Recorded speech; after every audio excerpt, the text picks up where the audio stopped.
اینکه ببینی بقیه کیلومترها ازت جلوترن عصبانیت نمیکنه؟ در واقع باید عصبی بشی، چون همین آتیشه که برای فتح زمستون لازمت میشه. امسال سالیه که قراره همه رو پشت سر جا بذاری و میخوام نشونت بدم که چطور فقط با 3 قدم ساده میتونی از همه جلو بزنی. ولی یه چیزو از الان بگم، این مسیر واسه آدمای ضعیف و نازک نارنجی نیست. پس اگه زود به هم میریزی همین الان ویدیو رو رد کن. قدم اول، ورودی هاتو محدود کن. تا حالا برات پیش اومده که بعد از دیدن یک محتوای به ظاهر مفید عصبانی بشی؟ دلیلش واضحه، چون ته وجودت میدونی کسی که اون محتوا رو ساخته از تو بهتر نیست. شاید خودت تو به زور قانع کنی که اونا بالاترن یا بیشتر میدونن، ولی عمق وجودت میدونه که اینطوری نیست. واسه همینه که از درون میسوزی، چون هر بار که بیش از حد از این محتواهای مفید مصرف میکنی داری به خودت خیانت میکنی. انگار داری تماشا میکنی که یکی دیگه داره زندگی رویایی تو زندگی میکنه که دقیقاً تو هم توانایی داشتنشو داری، ولی هنوز سر خونه اول موندی. بزرگترین ضعف مرد امروزی فقط حواس پرتی نیست، غرق شدن در محتوای به اصطلاح مفیده. هر روز یه پادکست جدید، یک کتاب تازه، یک ویدئوی آموزش یوتیوب که میگن باید ببینیش. ولی حقیقت اینه که دانش بیشتر مساوی پیشرفت بیشتر نیست. در واقع به نوعی برعکسشه.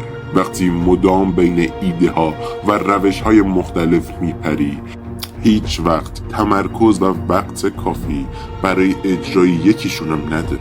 بذار ساده بگم، نصف اون نیمه 5 تا چیز رو یاد گرفتن هیچ وقت از تسلط کامل بر روی یک چیز قوی تر نیست. مغزت بی نهایت جا نداره و هر محتوایی که میبینی یه گوشش رو پر میکنه. مغزت رو مثل یک میدان جنگ تصور کن. هر ایده و محتوا و یا استراتژی که واردش میکنی میشه یک سرباز. ولی اگه این سربازها فرمانده نداشته باشن و هر کدوم یه طرف برن، مثل یک ارتش بی‌نظم و بی‌جهت میشن و یه ارتش بی‌نظم و بی‌جهت هیچ وقت پیروز نمیشه. به بیان دیگه، فقط یک فرمانده، یک سیستم و یک استاد یا حتی یک کتاب رو انتخاب کن و تا تهش برو. دنبال مشاوره و محتوای جدید نباش و همین چیزی رو که الان داری و میدونیش رو کامل اجرا کن. البته اینجا ممکنه بعضیا یک حرکت جهشی بزنن و برن و تمام شبکه‌های اجتماعی رو حذف کنن و حقیقت اینه که این خیلی خوب جواب میده، چون صداهای اضافی رو کاملا خاموش کنن. اما خب لازم به این کار نیست، چون شبکه‌های اجتماعی اگر درست استفاده بشن میتونن کمک کننده و مفید باشن.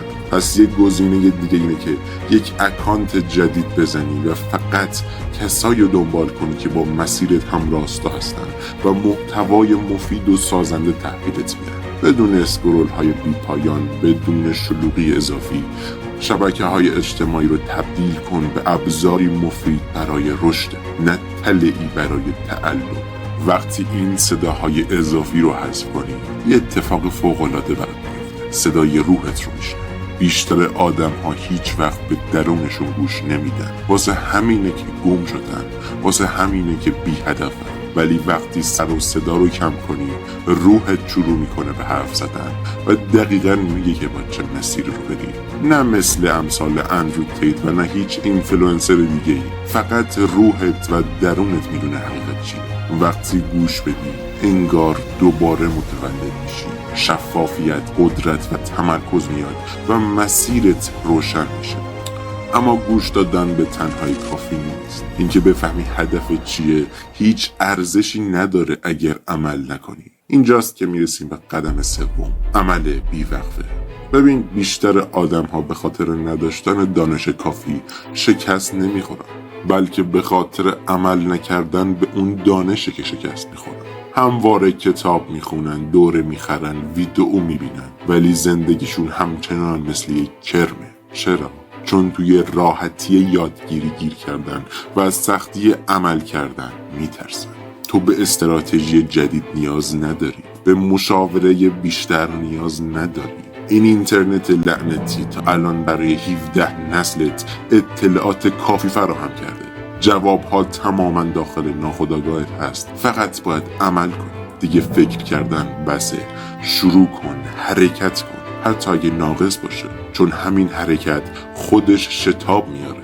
موفقیت به بهانه‌هات، احساساتت یا خستگیت کوچکترین اهمیتی نمیده، فقط به کسی پاداش میده که تا تهش ادامه بده. استمرار و دیسیپلین همون چیزیه که وقتی انگیزت تموم میشه مثل یک رفیق کنارت میمونه. و اگر بتونی در روزای سخت و کسل کننده و مواقعی که میبینی حسشو نداری ادامه بدی، به خودت میایی و میبینی که کیلومترها از بقیه جلوست. البته به معنی این نیست که انگیزه چیز بدیه، بلکه انگیزه در مسیر سخت و خشک موفقیت یکی از فاکتورهای حیاتی موفقیته.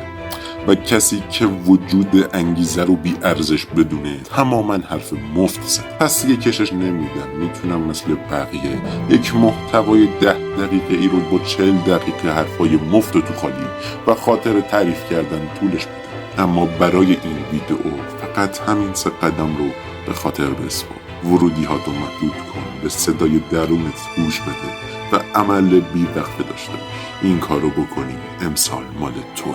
به خودت شک نکن، چون درونت و ناخودآگاهت جواب همه چیزو داره و اطلاعاتت کافی هستن.